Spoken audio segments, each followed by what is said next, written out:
What is up, everybody? This is Aaron Hass, the host of the Love Works podcast. I said something in episode 1 that I don't want to brush past.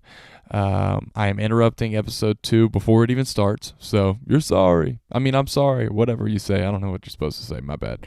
But I mentioned a story of me getting drunk at my best friend's wedding. And I just brushed past it. We laughed about it. Was it a great episode? Absolutely. It doesn't discredit the episode at all, but I just want to make sure I touch on this. That was something that I should have dug deeper into and not just made it a funny moment. I should have been like, this is not something that's healthy for your mind. Coping in any way, any substance used for coping is not healthy. I've had my fair share of substance abuse, so I don't want to let people believe and think that it is a healthy mindset to continuously dig into coping mechanisms. So, having said that, I apologize, and I really hope you forgive me, and I'm going to leave this question open to you. Will you forgive me for making that mistake? I hope you enjoyed this episode with a good friend of mine. It's awesome.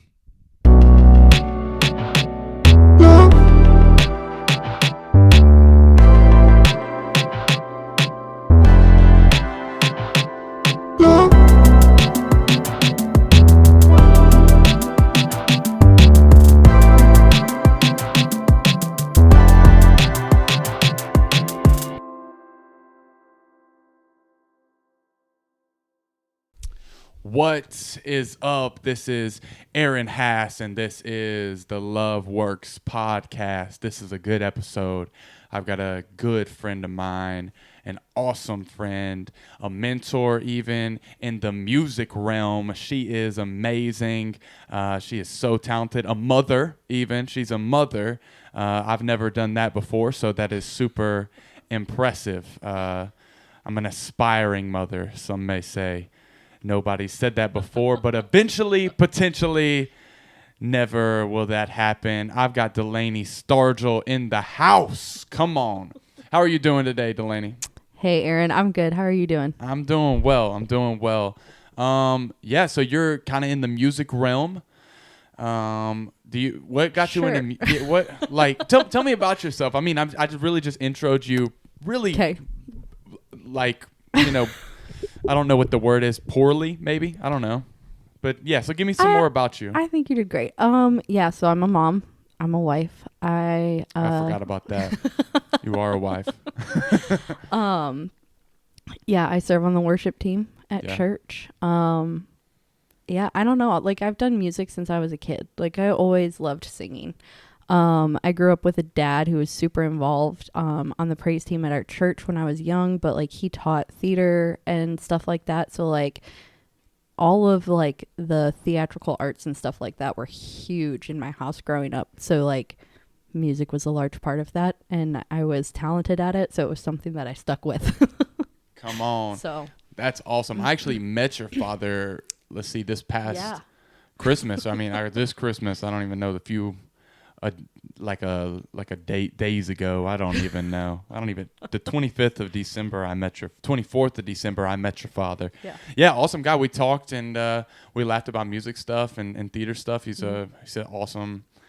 He seems super talented in the music industry, I suppose you could say. Yeah.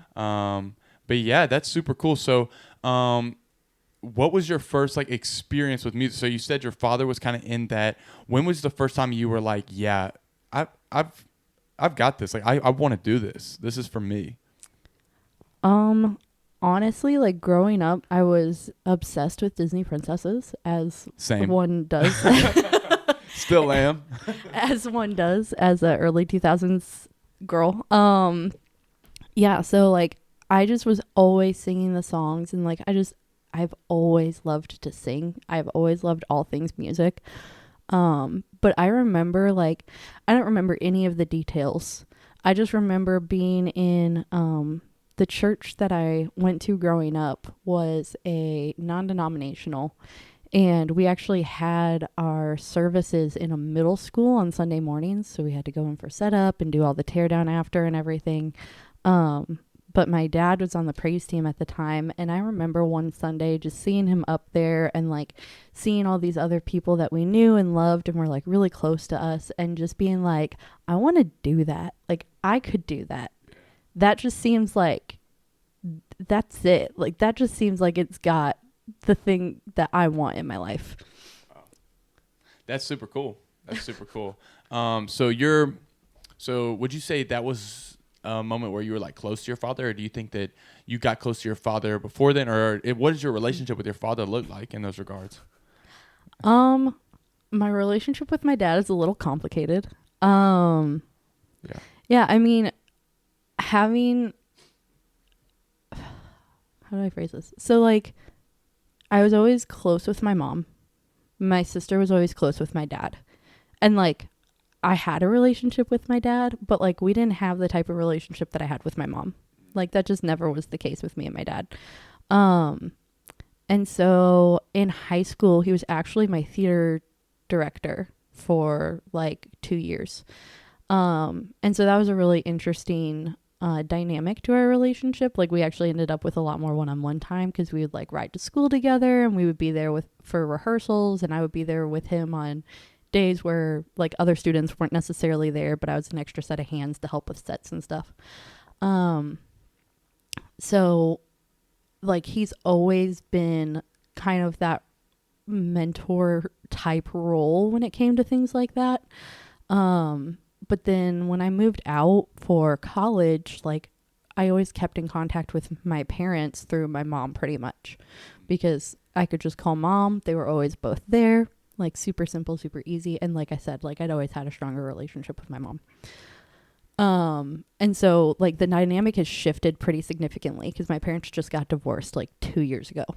So I'm like full grown adult with kids. And for the first time in my life, I'm having to like be super intentional about managing relationships with both of my parents, which sounds kind of silly when you think about it. But at the same time, like, when they're together all of the time, you don't necessarily notice that one relationship maybe gets more time than another, or that you're not connecting with one of your parents the same way. But it's been really cool to be able to kind of develop that relationship a little bit more, and like let my dad in more in a lot of ways. But that's been something we've really been working on and growing through, like me and Andrew, my husband, both, just in figuring out dynamics of relationships and like how to be more intentional about bringing him in. Wow. That's powerful though. And it takes a lot of discipline on your end to say, you know what, and humility to say, I'm going to be that person that steps in both of those people's lives, and I'm not just going to forget about one because this thing hurt me or even hurt my family.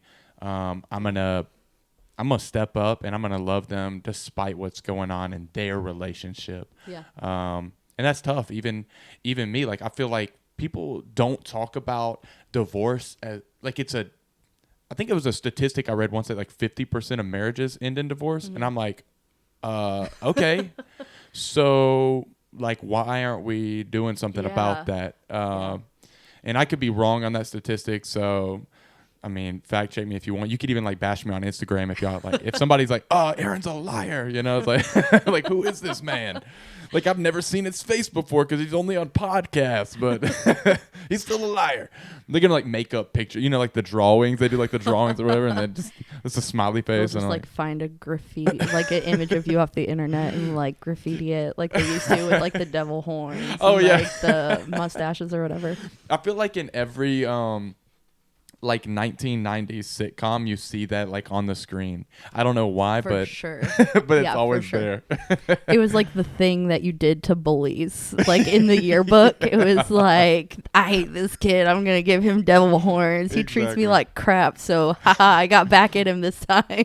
That was always the thing. So like when we were when I was in school, we would always do like the signing of the yearbooks, and I was terrified to give my yearbook to some people to sign it because they would draw pictures on people. And I'm like, yo, this was special to me. And you ruined it. I had a guy, he drew like a giant taco on my yearbook. And I was like, what the heck, man? I was like, why is it taking you 25 minutes to sign your name? It's like, literally. He's like, my bad, dude. It was an accident. What? It's a taco.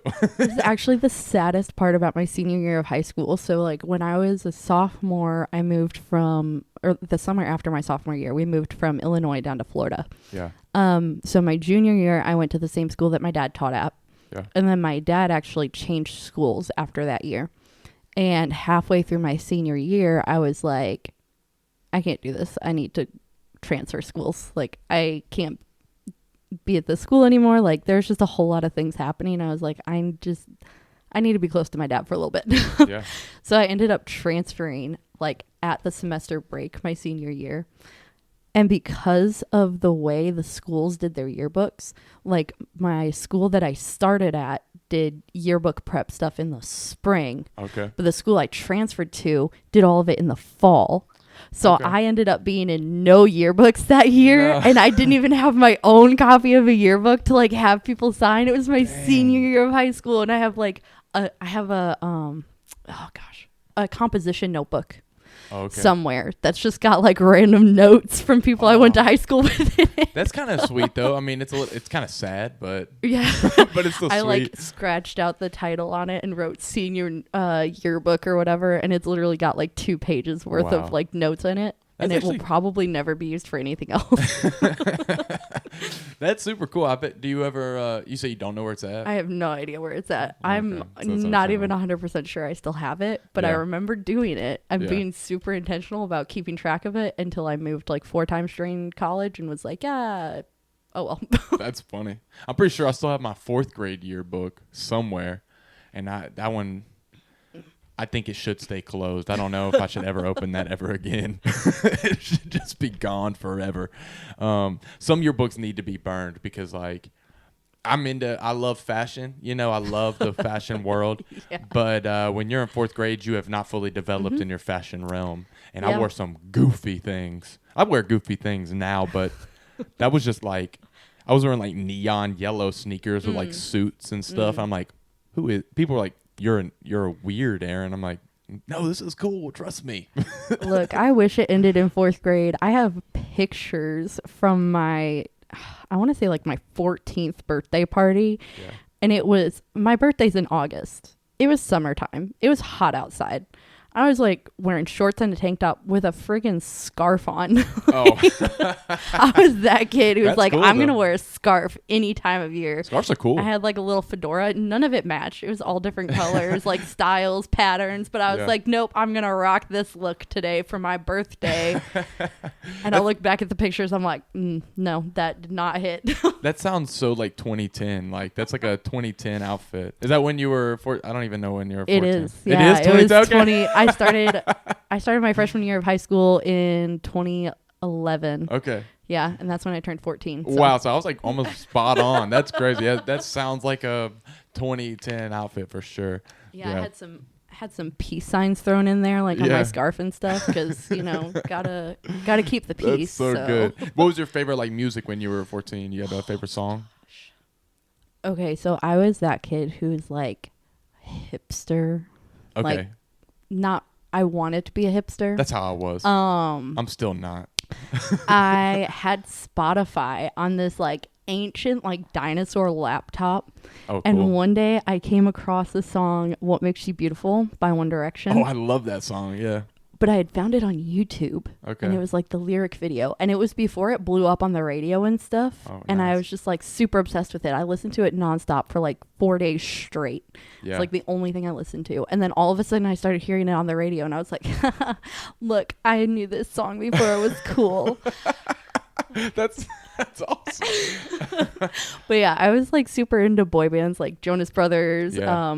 I didn't get super into One Direction. Like there were Right. a couple of songs that I really liked by them, but I was never like my sister was a huge One Direction fan. Really? But yeah, I listened to a lot of Jonas Brothers, but I also liked like singer-songwriter type stuff. Yeah. So like Ed Sheeran. yeah, I liked Ed Sheeran, Sarah Bareilles, Okay. Colby Calais, like, and a lot of the female like singer-songwriter artists had like lower vocal ranges, Yeah. so like I could really like sing and belt those. Come on. And a lot of my favorite music always tends to be the stuff that I can sing along to best. Absolutely. So Yeah. Absolutely. I totally get that. I'll jam to any song that I like. Now, nobody else wants me to jam to it, but when it comes to something that I can sort of get down with, I'm about that. I'm about that for sure. That's awesome. You were getting down hard last night, yeah. dancing it up. Yeah, we had ripping up the dance floor. we had a New Year's Eve party at church, and people can tell that I'm definitely a partier at heart. And it doesn't matter if there's alcohol involved. I'm gonna party. Like I love having fun. It's just something about it. It's just like I don't know. It feels freeing to just do stupid things.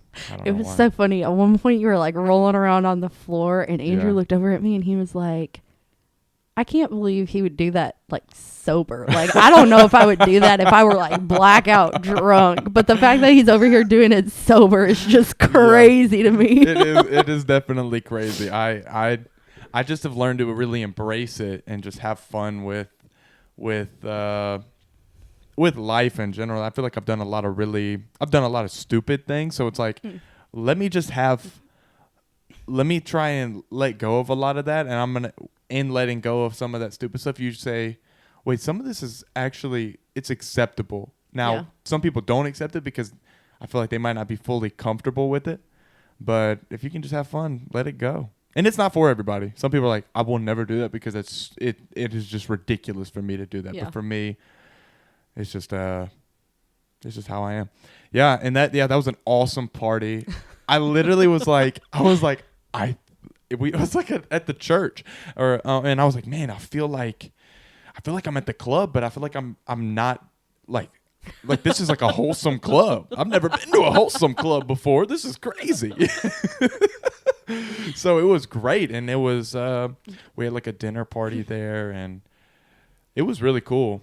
I feel really like wholesome party is a really good way to describe just like the vibe of our church in general. Like super wholesome. They're like, we're here for a good time, not for a long time, but also you need to know Jesus. Yes. Yeah, we go to the greatest church in the world, Relevant Church. I've mentioned it actually a couple times on this podcast, but beautiful place. If you're ever in the Niles, Michigan area, check it out. You will not regret it. I really believe you won't regret it. Yeah. It's like it's peace-filled, and it's also fun-filled, and the authentic environment is truly there. Yeah. Like you can tell people anything and everything, and it's going to be okay. Yeah. I think the authenticity is the thing that really stands out because like a lot of times you walk into these churches and they're like, oh, good morning. Welcome in. How are you doing today? And they have like the same energy that our church brings, but there's like almost like an invisible wall that they put up because they're like, I'm welcoming you in, but I'm not welcoming you into my life. Wow. And I think our church does a really good job of saying, I want you to be a part of everything that's going on here, including being a part of the family that I'm a part of, because that's what it is, right? Like we're all one big family. And so our church is really good about just like welcoming in every brother and sister. Right. And it's different. Yeah. Like it's not what you experience most places. Oh, it's special. 1,000,000,000%. You don't like, I've been to a lot of churches, like emphasis on a lot of churches. And this church, I specifically moved to this area to be at because I knew that it was a place that was different, and it's a younger church. And I was like, man, I want to watch this thing evolve into what it will become. Yeah. Because it'll explode. Like I really believe it will. And so why not just let me be along for the ride for a bit, and learn from the place, and see every aspect of the transitioning into something humongous. I think it's humongous now, but humongous maybe in a different way than it will become. Yeah, that's awesome. I was going to say something else and totally forgot what I was going to say. It was going to be like a super smooth transition, and now I'm realizing like we're like bobsledding on a pile of rocks or something. I don't know. That's okay. Just do the jump transition. Yeah, I'll have a really good, like, I'll edit this out really well. I'm actually terrible at editing. I'm realizing that. I feel like the times I cuss the most are whenever I'm staring at this screen and I'm like, what in the world? You know, like, what is this? Yeah. Yeah. So, crap. I had it. It was really good. It was going to be really good. I don't know. Yeah. So what's a song? So you're in the music realm. You grew up, connected to music. Mm-hmm. What's a song that you're holding on to right now that you're like, this song gets me through today? That's so funny. Because literally I rediscovered this song. Yeah. Oh gosh, it was like 2 weeks ago, I think. And I just had my music playing. I was getting ready for the day, and it's a song called Effing Perfect by Pink, and it's spelled that way because it's got the asterisks in it. So it's literally F and then asterisk IN Perfect by Pink. And it came on and I was like, man, I love this song. Like, I have always loved that song. It's been like a low-key anthem in my life. And it's just like disappeared for a few years. And so it came on the other day when I was getting ready and I was jamming, and then it ended and I was like, I'm not ready for this to be over. So I started it over again and I did it again. And then I'm in the car earlier and I was like, I don't know what I want to listen to. And I was like, that song. That's the one. So like literally today was like, this is kind of like the song getting me through right now. Like, hey, I'll take it. I'll take that. Is that the one? It's like the, you said you. That's not that one, is no. it? That's a whole different song. I forgot. I knew I listened to that. I used to love that song. I can't remember, but that's a 2010 song too. I think. Yeah, it's the one. It goes, pretty, pretty, please. Oh yes. If you ever feel. Yeah. Yes, I listened to that. I used to have a Volkswagen EOS, and it was a convertible. And I remember, this is such a stupid story. I would blast that song on the speakers with my thing down, with my like convertible top down. And I remember I was going on this date. Oh, brother, this was terrible. I remember I picked this girl up. I don't even think she wanted to be on the date with me. I really genuinely, I think back on this so much, and I'm like, this is the worst date one of the worst I've ever had. And I picked this girl up. I'm like, listen to this song, because I jammed to songs that I think are just fun, and that song's fun. Yeah. And I had the top down, and it got to the place where I was like, I could hardly hear it because we were riding on the road. And it's like, we're gonna put the top up because we stopped at this traffic thing. Well, I put the top up, and then everybody else keeps going, and I'm like, I can't drive with the thing with my top halfway up, so I had to like sit there, and it's like, it was like super awkward. And then we go to like Tanger or something, or go to some store. I don't even know where we went. And when we get there, I was like, we'll put the top back down or something. And as I put it down, it gets stuck. Oh, no. And so I'm like, oh, great. I'm stuck on this date with this girl that doesn't want to be on a date with me. Yeah. And we walked around the store, and I'm like calling my family, like, dude, we got to get this thing fixed. Like, I'm like stuck in this place where it was so embarrassing. So I only went on one date with that girl. Yeah, that was bad. But yeah, I would jam to that song. I have Pocket Full of Sunshine. Oh, such a jam. Natasha and Bedingfield, but Unwritten, like her songs that went big, they were good songs. They're all kind of the exact same, but they're all great. Yeah, for sure. I'm like, that song sounds super similar to the last one you made, but that was good. Yeah, that's awesome. So, other than music, you're passionate. You're like an aspiring entrepreneur. I'd say you're even an entrepreneur now.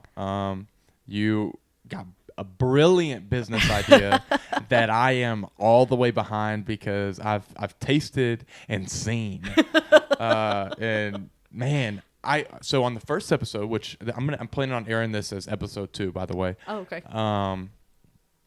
On the first episode, I talked about a podcast I was on called Sauce Boys, and I don't think I've told you about this. Have I told you about this? I don't know. I don't know. I feel like I've heard it mentioned, but I don't know if we've actually like talked about it. So I'm a huge sauce advocate. People that are pretty close to me know this. They know that I love sauce. I just love flavor. And I used to only eat things with sauce. Like, it didn't matter. If you gave me eggs, I'm like, we're putting hot sauce on these That's eggs. how Finley is. Yeah. My daughter, Finley, she literally, like, if we give her any kind of food that can be dipped, she's like, I need sauce. Yeah. And it changes every day. The other day, she wanted chicken nuggets with mustard. You know? There have been days where she just eats like a straight bowl of sour cream. Like, girl just loves to dip things. Anything that's sauce or sauce adjacent, she's like all in. That's crazy. I had a buddy, he would eat sour cream and olives mixed together. He would just mix them together. I'm like, ugh. I was like, I'd be like, dude, are you depressed? He'd be like, no. I'm like, are you sure? Like, are you positive, man? Let's be honest. There's only one real answer to this question. Like, you could eat, anything else, and this is what you chose. But yeah, so I was on this podcast, and the whole premise of the podcast was talking about sauces. And we would try different sauces, and it was awesome. Phenomenal. It was phenomenal. And then you told me about Wedges. Yes. Which is aspiring business a good way to put it? Sure. Or yeah. Current, like, what is your... I mean, technically, we are an LLC. Come on. But we don't have, like, a storefront or anything like that. Yeah. And I still don't really have the capabilities to, like, mass produce them. Right. For, like, catering purposes or anything like that. So, but yeah, so Wedges is how did I phrase it? It's a fast, casual, family-oriented dining concept. Okay. Built around potato wedges. Come on, ain't nobody. I love me some carbs. I love me some carbs. So there's this restaurant in Iceland, called Reykjavik Chips, and literally the only thing they sell is French fries with sauces. Yeah. And so Andrew and his sister had gone out to Iceland a few years ago, just because they were like. His sister was like, I'll buy your ticket. Flights are only $99. We're going. He was like, cool, awesome. Let's go. So they went for like a whole week. And he came back and was telling us about this place. Like, they literally had tables with like little holes drilled out because they would give you your fries in a cone. Yeah. So you could drop the fries right in the table, get all the sauces you wanted, and just sit there and snack on your fries. And it was like this really cool little thing that they did. So we were driving through Niles a couple years ago. And the Nugget is like right there on the corner downtown, Main Street. And it was for sale. And we were like, man, which is a bit, it's cool. a building. It's a building. Yeah. Yeah. But it used to be a restaurant and it was for sale. And like, it has an apartment upstairs and everything. And at this point we were looking at housing options for when we moved here. That's cool. So we were like, oh, how cool would it be if we like had the apartment, but then we like ran a business and it could pay our rent for us. That would be dope. Like, that would be great. Yeah. And then it would supplement support or whatever else we needed it for. And every time we drove past it, like the idea just kind of kept like snowballing. Yeah. And one day we were like, what would we even put there? And Andrew was like, well, what if it was like a French fry place, like Reykjavik Chips? And like we did our own French fry place. And so this kind of grew from that. And it's just this idea that like you can have a whole meal built on potato wedges. Yeah. And like there's just a lot of misconceptions about like the nutrient value of potatoes. And like, yeah, they're high in starch, but you can actually take out some of the starch by soaking them. Okay. And it still maintains all of the nutrients that they're really high in. Because potatoes do have nutrients. They are not bad for you. Oh, I don't care if it's bad for me or not. I eat them anyway. And a lot of it just has to do with the way they're prepared. So our idea started with the idea of like only ever baking the wedges. And I tried a million different ways of baking them. And they always ended up like a little soggy or a little too crispy. There was always something with the baking. And then they wouldn't stay crisp very long. Yeah. So one day somebody was like, just try them in the air fryer. I was like, oh, that's a good idea. Because like an air fryer still doesn't use grease, but it gives it more of like the crispy, like fried vibe. And so that's kind of what we've been sticking with since then, because they come out nice and crispy and fluffy. You've had them. Oh, yeah. Oh, I've had them, all right. And they stay crispy for a long time, which has been really cool.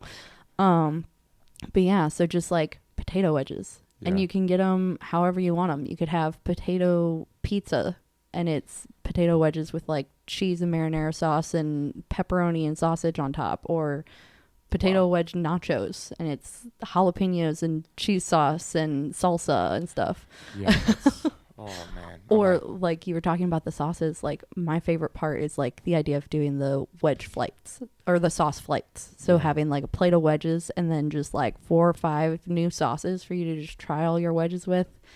But yeah, like we will really, me and Andrew have talked a lot about like the different ideas behind it. And we've talked with like everybody and their mother who likes potato wedges or French fries in general about this concept. I've never met somebody that hates French fries. Like, man, I hate French fries. Okay, so ironically, the person who owns the building, the Nugget. Oh, yeah.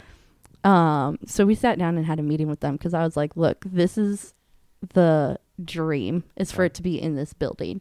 And I was just kind of like, if this doesn't pan out like after this meeting, then like it is what it is. Like some ideas just never become reality, right? Yeah. So we sat down and had this meeting, and I started talking to the owners about it, and she's like, I'm going to be honest with you. I don't like potatoes. She's like, I don't like French fries. I don't like potatoes. Like, I think French fries are super greasy, like all this kind of stuff. And I was like, okay, well, this is kind of like our idea, right?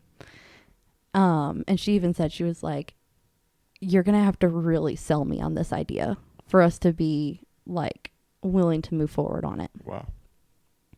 So we get to the end of the meeting, right? And she looks at me. We're over at the building just kind of checking it out, seeing what we've got to work with and stuff. She looks at me and she's like, you convinced me. Let's secure some financing and see where this thing goes. And so that was, oh man, I think that was in May last year. So I've just been in the process of trying to secure funding, trying to find different ways to get it going. And a lot of places are like, well, you don't have any active business yet. So because you don't have revenue coming in, we can't give you a loan because we don't know that you're actually going to be able to pay it back, kind of thing. Wow. So I'm supposed to be meeting with a local guy to help start the fundraising and financing options, take a look at all of those in a couple of weeks. So wow. And there's currently a GoFundMe page, right? Yes. So what I'll do, if people are listening to this and they're like, man, I'm right behind this whole vision, I'm going to drop the GoFundMe link either in our social media or probably under the comments of this podcast. So, and man, let's get this thing off the ground running, because I'm telling you, if you ever try these wedges, you probably, like, if you don't believe in Jesus, you probably will after this. I'm telling you that I call it the chimichanga sauce. It's chimichurri, yeah. But Aaron likes to make up his own things. It is I'm telling you, I put that in my mouth and was like, okay, I love this, and I was like, I have to get more. I'm pretty sure I've just like, I have been so, every time I come to your house and you're like, we're making wedges, I'm like, I feel like the greediest person ever, because I'm like, oh no, Mom, like, I'm like, this is so good, you know. But it is sincerely everything that she's making it out to be, and so much more. So yeah, wedges is awesome. Wedges is super awesome. Yeah. And the hope and concept for it too is like the restaurant specifically having just like that home meal feeling, like coming home, sitting down with the family to have dinner kind of thing. Like, we want it to be super family friendly, but also like I love the idea of having like later hours, because I know a lot of bars in the area close down at like 10, and there's nothing open past then. I'm like, let's stay open. Crazy. I know. It's like 10 it's o'clock. Crazy. I've never... Look, ever since COVID, nothing's open 24 hours anymore. You're lucky to find something open past 10. Right. Like, it's crazy. I remember the days Walmart was open 24 hours. That was like those were the days. I know. I would be like, I'm like, Mom, I'm going to Walmart at 3 a.m. She's like, okay. Just cause. But yeah, like being able to stay open a little bit later, because also like I like a good fry when I'm having like a beer or something, like having something nice to snack on. So being able to stay open a little bit later too, to accommodate people who like stay up late to study, or people who are out at the bar and are like, I need a little snacky snack before I head home. Yeah. Well, that's a wholesome atmosphere because you're allowing it to be family oriented as well. Yeah. You can, I love that. Yeah, and that's a perfect spot, by the way. Oh, yeah. And perfect spot. Like downtown Niles is like exploding right now. It is. They've just put in that new patio right there over by 2nd and Main. They closed that street down and turned it into, I don't know what they're actually going to do with it. I think at one point I heard somebody say something about like outdoor concerts. I get with that. Right now it's got like a little pergola thing on it. So I don't know if they're going to have like little outdoor shops or put some like outdoor seating. Hopefully not during the winter because I'm sure not going. Yeah. Nothing outdoor. I don't play with that. It's January. So we're recording this on January 1st and it's snowing outside. And I'm like, all right, God, you just want to mess up the whole new year for me. I was having a great 2025 until about 4 a.m. when it started snowing. So, if you want to that's the one thing. I moved to Michigan and I'm like, okay, yeah, this was great. And then winter hit and I'm like, maybe not, Which is crazy because like we've been here for a little over a year now. Right. It's wild to me that it's only been a year and like a couple of months since we moved here because it feels like it's been ages. But anyway. Is that a good thing or a bad thing? I don't know. It's a good thing. We love it here. Yeah. And like thinking that it's only been a year is like, wow, we haven't even been here that long. Like there's still so much more. Exactly. But yeah, like we still haven't even experienced like real Michigan winter or whatever, where it's like people say that and I'm 4 or 5 feet of snow and you can't open your front door and like blizzard conditions. Like the worst we've had so far is like maybe a foot. I think we had a foot at its peak. No, that's a problem actually. A foot of snow. I mean, I grew up outside of Chicago, so like when they say like Michigan winters, like I understand what they're talking about because like I've been hiking my butt on the bus when there's 2 feet of snow in my driveway because that ain't gonna stop my bus from running because we've had worse. Yeah, that's fair. That is fair. Did you enjoy growing up in the Chicago area? Yes. I was hesitant. You're like, I don't really know how to answer that question because I was in the suburbs and we kind of moved around a lot, like not a lot but not like I grew up, me and my sister, in Joliet.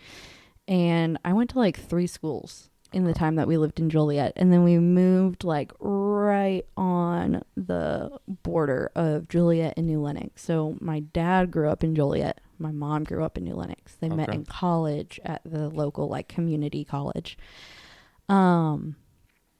But so we moved to like right on the border and it redistricted us into New Lenox school districts. And so it was like 6th grade, I was going into middle school and had to like completely start over in like building relationships and like getting friends and stuff like that. I mean, I enjoyed it. Which is a hard time to build friends, by the way. Absolutely. Middle schoolers are relentless. Yeah. Yep. They'll let you have it. But they're the meanest people in the world and the funniest people in the world and also the coolest and weirdest. I remember me in middle school. I used to have bodyguards in middle school. I did. I had these 2 guys. I thought I was Justin Bieber. I had these 2 guys that would carry me on their shoulders class to class. One butt cheek was on one guy's shoulder. The other butt cheek was on the other. Oh, my gosh. Every class. It was so great. Funny. They were great guys. It was Will and Dalton. So if they ever listen to this. Actually, no, it was Bill and Dalton. His real name was Will, but we all called him Bill. So I don't know why we called him Bill. He's a good guy. Dalton's an awesome guy. Bill's an all right guy, No, I'm just kidding. They're both great guys. But yeah, keep going. I'm sorry. Oh, no, you're good. When I was in 6th grade. Our school district was weird because they did 1st, 2nd, 3rd, 4th, 5th, 6th, and then 7, 8. Okay. So that's how they had the schooling split up. So 6th grade technically wasn't middle school yet. Okay. But that's when I switched schools. So I was in this like weird in between. Like I was ready to go to middle school. I had been prepared to go to middle school, but I was still like at the same school with the 5th graders. Okay. So it was like a weird like dynamic shift mentally for me. That is weird. But I remember when the song Hey There Delilah came out. Oh, man. Yeah. I was in 6th grade. And one of the kids in my class one day just randomly decided to rewrite the words to Hey There Delilah and As started 6th graders singing do. Hey There Delaney to me. Oh. And I did not know how to respond to that. Stop. I was like, I just kind of was like, I'm going to pretend this isn't happening and like turn away and like just ignore this because maybe that'll make it stop. Because, you know, middle school boys, they don't stop even if you tell them to. And then that like eggs them on to keep going. Mm-hmm. So I was like, I'm going to just ignore it. I'm going to focus on my work. I could feel my cheeks turning like bright red, but I was like, I'm not. Did you like them or did you hate them? Or both? It was indifferent. It was only a couple months into me being at the school. Like I was still pretty new. So I didn't really have relationships with anybody yet. And I was just kind of like, this is not the vibe for me. Yeah. So I'm just trying to like be cool, normal, you know? Right. It's a big thing in middle school. It's like you've got to be cool and normal. Yeah. You cannot be fully, like, I feel like it's like a written rule. Do not be yourself in middle school. For sure. And this kid was like, he's like the class clown kind of kid. So he was like the cool kid, but he was cool because he was the one who was always pushing the buttons and like making the teacher a little bit like, That was me. Unfortunately, that was me. Yeah. But yeah. Yeah, 6th grade was a year. Sixth middle school in general. Oh man, those are the memories that I'm like, I made some dumb decisions. Yeah. Oh, you'll get a kick out of this. Okay, so my middle school, like, I've never really been an athlete. Okay. I've tried sports. Didn't you play softball? I think you said something about playing softball before. I had this like dream in my head my junior year of high school that I was going to like magically become a 3-sport athlete my senior year of high school. That's cool. Clearly did not happen. Magic doesn't work. I was like, yeah, I'm going to swim and I'm going to play soccer and I'm going to play softball. Like, it's going to be great. I've never done any of those things. Yeah. I don't even hardly know like, how to swim. So. Period. Let alone competitively. And like my senior, it was not going to happen. But for some reason in my head, I was like, yeah, this is going to happen. Yeah. But no, when I was in middle school, like I tried out for volleyball. Like I've always tried sports, but then as soon as I like get hurt or I mess up, I'm like, I'm done. I don't actually care enough to be like competitive about it. So like I'm done.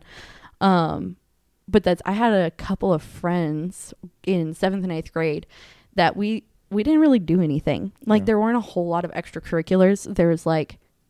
There's show choir, but that was more of like a like I was in show choir because I'm a nerd. Nerds are my favorite human being. But it was more of like an elective than it was like an actual like extracurricular activity. So our school pretty much just had sports for extracurriculars and everything else was electives. So I had these couple of friends and we didn't do anything. We just hung out all the time. Right. And so my friend was like, you know what we should do? There's this organization called Do Something. And it's literally awesome. An organization that's there to like empower young people to use their time to do something for the good of others. Wow.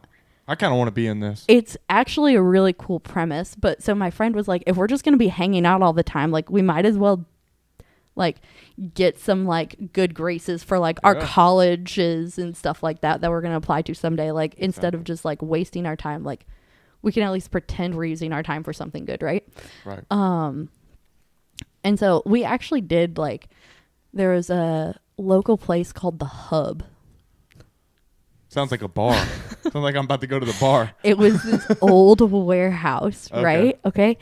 And this guy was like, I want to create a space where young, like, teenage kids can go and hang out and have, like, the party scene, but it be a safe space. Wow. So they literally, like, they would have live music, and it was always, like, local bands and stuff like that.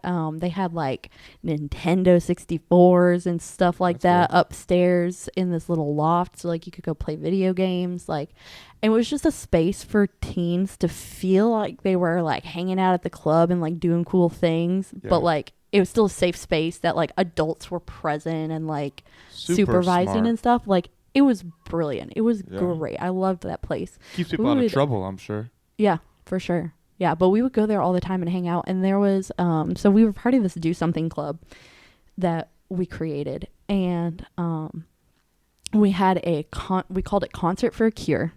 Okay. And we contacted, so one of the girls in our group, her brother was in a local band. So we were like, hey, would your band play? They were like, yeah, absolutely. Because at this age and everything with music, it's like you have to get your name out there. Like the more you play, the more people know you're doing stuff, like the better you're going to be. The better chance you have of like making it, right? Yeah. So him, and then he talked to his buddies that were in other bands. We ended up with like 4 or 5 different bands there. That's cool. And we did donation only and entrance fee. And I think we raised like over $200 for the American Epilepsy Foundation. Oh, nice. And we did like little raffles and stuff. Like, it was really great. And we like spent all this time preparing it and like doing all this research into what epilepsy was and like how it affects your brain. And like, I never realized how much of an impact that made on me and prepared me for the real world. Right. Until like obviously becoming an adult and having to do these things and being like, oh yeah, like I know how to do that because I did that silly little Do Something club with my friends. Wow.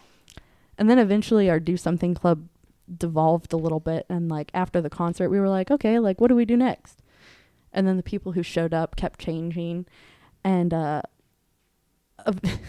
one day we were hanging out and we were supposed to be doing a Do Something meeting, and somebody pulled out a Ouija board, and we got into this, like, it was such a wild ride. Yeah. I found out like years later that one of the girls in the group was pushing the little thing on the board. But I remember being like 13 years old and just being scared to death of this like ghost that was presumably haunting my friend's attic. But yeah, it was wild times. Yeah, going from Do Something to Ouija boards, that's a pretty big jump in your friendship. I mean, that's middle school, man. No, exactly. Yeah, my buddies and I would do the same thing. We would, I never used a Ouija board.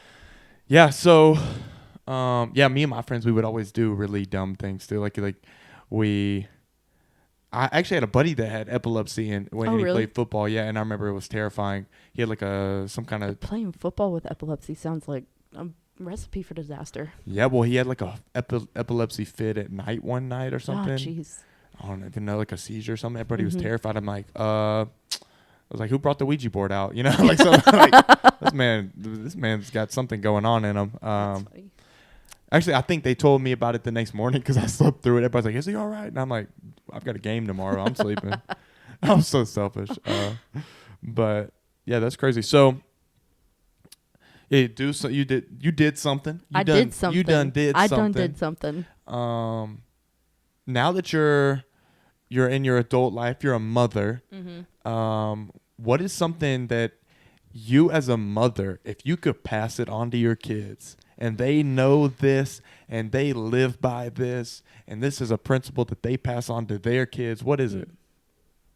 That is a really good question.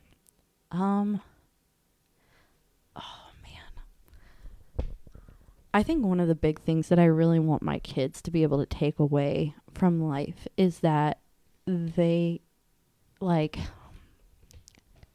have value. Wow. But it's not only for them. Ooh. That's deep. So because I want my kids to know that they are worth the time and attention of others. I want them to know that they have opinions that are valid and that other like that they can be shared. Like I want them to feel comfortable and confident moving forward into adult life, knowing that they can speak their mind, but do it in a way that's gracious. Yeah. But I also want them to recognize that like the value that they do bring to the table, like the things that they're good at, the talents that they have are not for them to hoard. They're for them to share. Wow. Like I see so much in August, my oldest son, already of like leadership qualities. And like I know one day he's going to be wildly successful in whatever it is he decides to do. Yeah. And that he's going to be a leader in whatever it is he's going to do. And that's one of the things that Andrew and I have been trying to be really intentional about recently, is finding a way to cultivate that spirit of leadership and growing it into a spirit of like mentorship. Wow. Not just leadership, without like crushing his desire to keep moving forward. You know what I mean? Like, because you see so many people who end up leaders nowadays who don't know what they're doing with the power that they have. Yeah. Because in a lot of ways, like a lot of leaders end up just hoarding power. It's like, yeah, I'm really good at talking to people. I'm really good at letting other people believe in what I believe in and getting them to follow me. And all I want to do is collect followers. They're not actually trying to like build up the people who are following them. Yeah. They're not trying to continue to cultivate that same spirit in the other people around them and push those people to achieve their own things. And so that's like, and Finley, like she's super nurturing. She's super kind. Absolutely. And she has all these baby dolls that she's just constantly, she's wrapping them in their blankets. She's laying them down for naps. She's giving them food. Like she likes to play house with August and Trace all the time. And she'll like pretend to be their mom and put them down for their naps. She'll cover them up with her blanket. And like, okay, good night. I need somebody like that for me. Just ask David. Yeah. But yeah, so but like I see this nurturing spirit in her, but as soon as Trace tries to take one of her baby dolls to play with, she freaks out. She's like, no, that's my baby doll. And it's like, no, like this is an opportunity for you to teach him how to care for the baby. So like recognizing you have value and you have talents and you have gifts, and those are good things and you're allowed to have those, but don't let it stop with you. Yeah. Wow. That's deep. That's super deep. And really, as you were saying that, I was like, man, that's powerful for a kid to learn. Mm-hmm. That's powerful for an adult to learn. Oh yeah, absolutely. It's something I'm still learning. Right. Well, and the best leaders that are in this world, a lot of them have like, oh, this is my master's class, or this is my mentorship program, or this is my developmental program for young leaders. You see these communicators and stuff. I love pastors and communicators, and even there's poker players that do this. But they'll have these programs where they'll develop people's communication styles, people's leadership styles, and it's quite remarkable, honestly. We need more of that. We need pastors like that in this world. We see that at our church even. Yeah. There's a lot of programs for that. They've got RLC, which is a leadership college. It's literally for leaders to go to. And we're actually both a part of that. Whoop, whoop. Come on. Yeah, come on. It's like every class I'm like, all right. I'm like, we can just make it through. If we just make it through this class, we'll be good. We'll be good. Classes start Tuesday. Yes, I know. It's crazy. And then our church has also got what's that? They do like a... Oh, the internships during the summer? Yeah, they'll do like... it's for high schoolers and I think college-age people. They'll do like internships. Juniors, seniors of high school, and then college-age students. Yeah, that's crazy. And they literally just get to learn from different places inside of ministry. And it doesn't even have to be that you'll be in full-time ministry. Right. You just get to learn and grow in those regards. And that's powerful. So all right, so you want your kids to kind of take this leadership principle, be able to love others and say, I'm gonna step up and step out and be able to give myself and be comfortable with myself. All right, so in your life right now, if you could do one thing to impact people, like if you could start something up right now and it be this is what we're doing, what would that be? Man, that's a good question. That's I probably a don't know. terribly worded question too. It's super broad. Yeah. So if you need more, just ask me. So one of the things that I have a hard time with is like, I am at times I'm an extremely visionary person. Like I am very much a dreamer and like look at all the things we could do with this. So again, growing up there's this place called the Christian Youth Center. Okay. And it was like it was everything. We had upward sports there. Come on, gotta love some upward sports. They had like fields outside where they would host like church softball leagues. They hosted like kids leagues for soccer and everything else. And but that it didn't stop there. Like they were constantly doing events, and it was geared towards young people.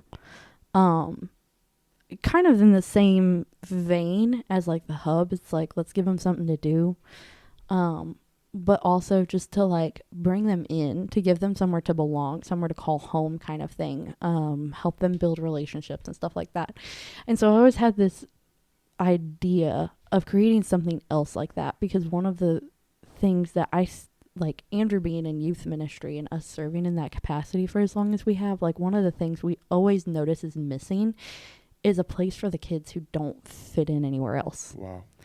And so like it's always been like a dream of mine to see something like that come to fruition, like having a place where kids can show up and they can just be themselves. Like they can show up and they can play basketball, they can show up and they can sit down and play video games, they can show up and get tutoring help because they're really struggling in math. Like just having a space that can be all of the things, so that it's kind of a one-stop shop for those kids, because it's hard to get a ride places too. Like when you're that age 100%. and like you don't have a license yet, you don't have friends that have licenses yet, your parents are willing to take you places, but it's like, I'm not going to drive you all over town for 2 hours. But like if you could drop them off there and they could get like 45 minutes of tutoring and finally understand how to do their math homework, and then go spend 20 minutes playing ball in the gym, and then go crash on a couch and watch their bud play video games for a little while. Like, I don't know. When I was in middle school, I would have killed to have somewhere like that. Right.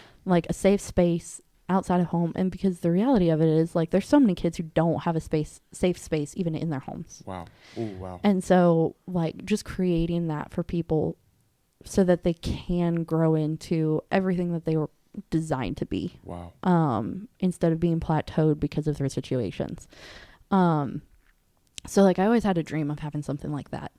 Yeah. Well, like I said, I'm extremely visionary, so it doesn't stop there, because there was that, but then I've also like wedges, like there's a component of that where I've thought about like I was talking with Kara from church, and she had worked at a coffee shop, or was opening a coffee shop, and one of the things was to have was to employ formerly fostered youth. So like kids who have a really hard time getting a job, like putting them straight in, like, here you go, we're going to teach you all the things. And like, this is a space where you can come in, you can work, you can learn how to do all the things. And one of the things that's super common too is like people who have been in jail before, felons and stuff like that, having a really hard time getting a job.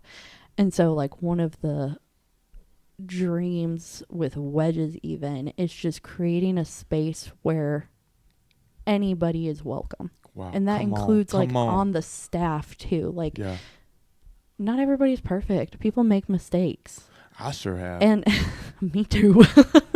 But like having a space where people can feel the grace and the welcoming, just inviting aspect of knowing that like they're still welcome. Like their mistakes don't define who they are now. And that's just kind of really one of the heartbeats of everything that I do, is like, I want everybody to feel safe and I want everybody to feel welcome, because there is nothing worse than walking into a room that when you're already feeling uncomfortable in yourself and then also feeling like you're not welcome in that space. Wow. And like, I don't want anybody to experience that ever. And so that's kind of one of the things that really drives a lot of the things that I want to accomplish. That's beautiful. That is incredibly beautiful. And we need that. Mm-hmm. And I love that that's a part of my vision here with just this entire podcast and movement, hopefully. And I want to see people love other people. Yeah. And be welcomed in. And be, I want to have, I mean, I've even mentioned this to you, like I want to have people on these episodes that are the unhireable in quotation marks, you know, the people in and out of prison. And I want to hear their stories too. Yeah. And so they're just as human as you are. If you're listening to this, as we all are, yeah. Exactly. If you're listening to this right now and you're like, man, but why would you want to have somebody on here that's murdered somebody? And I'm like, well, okay. All right. So let's talk about your entire list of things you've done wrong. Because I guarantee if we get your Santa Claus list out of rolling out the naughty and nice list, we'll see the real truth. Just because theirs is out on display doesn't make them less human as you. And honestly, as hard as it is for that to be on display, it still makes it, like, if they're able to break past that, people are, they always hate me, they always do this. If they're able to break past that, guess what? Their story's gonna be super powerful. Yeah. That is some impactful stuff right there. And they're not only going to be able to minister to people outside of the jail and prison ministry, which they'll have a huge impact there, but they'll also be able to impact the people that are the common traditional church folk, because they'll be challenged and stretched in every belief that they've ever had. Yeah. And so, man, I'm all about propelling people in any walk of life into success and they're being able to utilize their story. That's awesome. Yeah, that's awesome. This has been an awesome podcast. Yeah. This is by far one of my favorites. Like I'm sitting here thinking through the whole thing. I'm like, oh, this is going to be so awesome. And so thank you so much for coming on here. Absolutely. Thank you for having me. Absolutely. We'll have you back for sure. A blast. Yeah. Any final words? Like, if you could leave the world with something, like like you give them this like deep, like sloth slobbering movemental message, what is it? I'm just gonna, this is the thing that I've also been like working on with myself.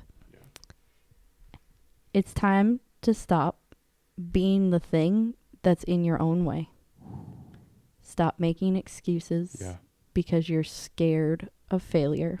Yeah. Because that means you're also scared of success. Yeah. And if what you're trying to achieve is the thing that's going to make you successful, why are you running away from that? Ooh, baby. This there you go. is good. Man, I need you to send me like voice messages every day of just like, oh yeah, this is what I've gotten. Just like, hey, Aaron, this is what I woke up and decided to tell you today. Here you go. God hard drive these mental messages in my mind, and I'm going to let them out for you. Yeah. Just going to motivate you for the rest of the week. Yes. That one just got me. Like, I'm ready for this year, 2025. I'm ready. Here we go. Hey, it's a great way to start the year, right? It is. It is. Well, man, this is the Love Works podcast. I'm excited. I'm thankful for y'all, and y'all are all friends, and you're loved. Peace out.